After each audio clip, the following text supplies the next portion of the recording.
This wedding was an assignment for my Religion 2 class in Catholic school. This one's wife. Harry dragging his dead mum around again. Hello, I'm H.G. Tudor. Harry is in Angola. He's gone on a solo trip without his handler.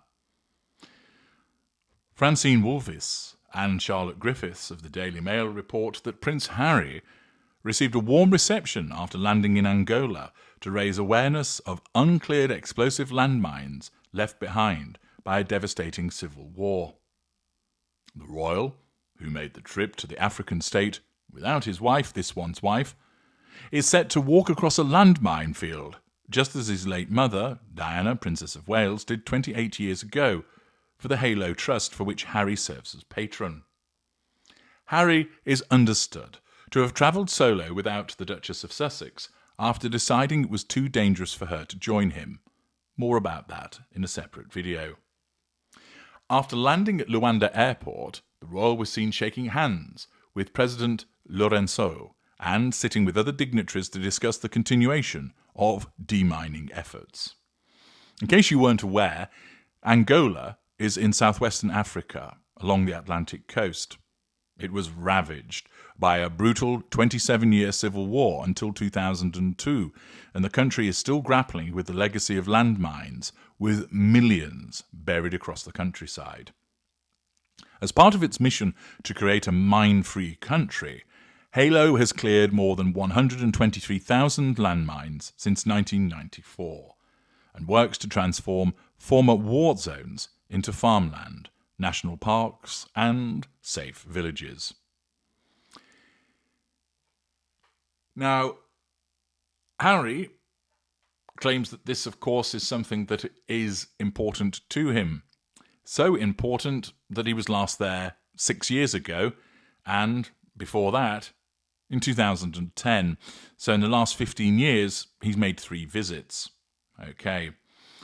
In 2019, when he came on board as Halo's patron, the Angola government pledged £46 million to create wildlife corridors and protect endangered species in conservation areas. Quite a sum of money. And colour me sceptical, but given the purported financial woes of the Sussexes, one is caused to contemplate whether this latest trip is linked to the possibility of accessing government funds and for there to be some form of residual benefit thereafter for the Sussexes. The Halo Trust set a target of clearing all landmines by 2025, and Harry is said to hope that his presence there will boost efforts to meet the target. How? Is he going to go out there and get down on his hands and knees and start digging amongst the dirt to remove them? Of course he isn't.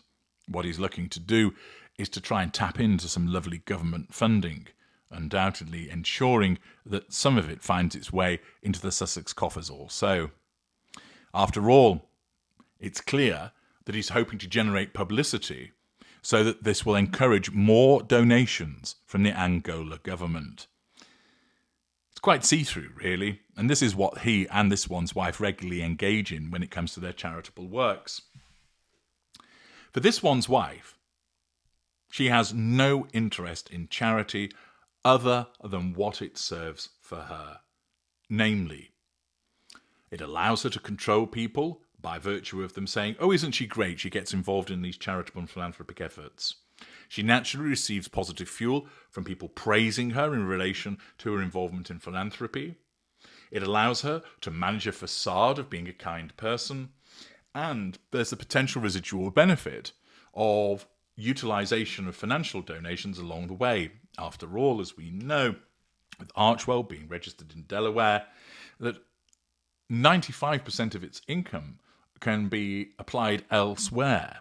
And we know, for instance, that this one's wife has utilised the Archwell to cover security costs, travel costs, wardrobe costs, sustenance costs, etc. Therefore, people's donations are essentially being used to fund her lifestyle. For Harry, he does actually care about the charities that he has an involvement in. This can be seen particularly when he had involvement in the royal family. But now, influenced by this one's wife and the pressures of making sure that their lifestyle is paid for, he too is looking to sniff out those juicy government donations. And this isn't so much about doing a good thing by turning up and being seen, but rather it's self-serving. Because, once again, he's dragging his dead mum around behind him, ensuring that he is seen to be walking in her footsteps once again, as he did back in 2019, and to then pull at the heartstrings of the Angolan government to make some donations to the Halo Trust, which undoubtedly will then assist him as patron. A source told the Mail Online usually these trips help to drive a bit more money from the government into the coffers of the charity. The Duke has returned to the country for the first time since 2019, when he was still a working member of the royal family. It's understood that he will take a series of small two-person planes to the site of the mines he intends to walk across. He's hoping to recreate the iconic images his mother, the late Princess Diana, Princess of Wales, created in 1997, when she took a walk through a minefield, wearing a Halo Trust flak jacket and helmet. The striking photographs went down in history, particularly as she died later that year in a car crash. Accordingly, it looks also that Harry is wanting to draw publicity away from the drama surrounding his feud with the royal family and towards Halo's groundbreaking use of AI and drone technology to speed up clearance. It's thought that he's going to be giving a speech, but Halo, with Harry's blessing, has banned any British press from attending the event, once again demonstrating the dislike that the gruesome twosome have for such reporting. They want it on their own terms. In September 2019, after he became patron, he retraced the exact steps his mother took near Huambo, causing a sensation across the globe. He also visited the remote Dirico region, where he toured a newly cleared minefield, detonated a landmine, and spent a night camping by the Quito River. He then visited the town's Princess Diana Orthopedic Centre, met female deminers, and toured a demining camp in southeastern Angola. In September 2024, he joined Angola's foreign minister at a United Nations Halo event in New York. This one's wife didn't attend that. Apparently, it was part of his independent schedule during Climate Week.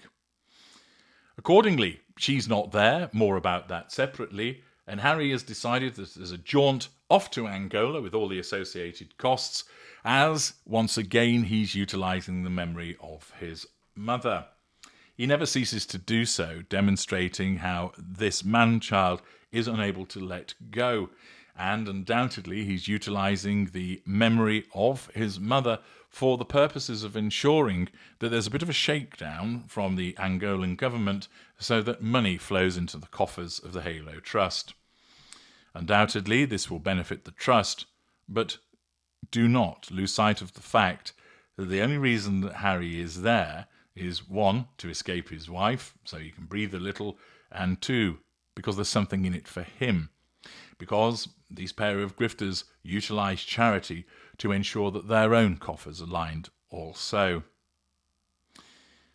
Undoubtedly there will be some further coverage of what he has to say and perhaps being seen walking amongst the mines.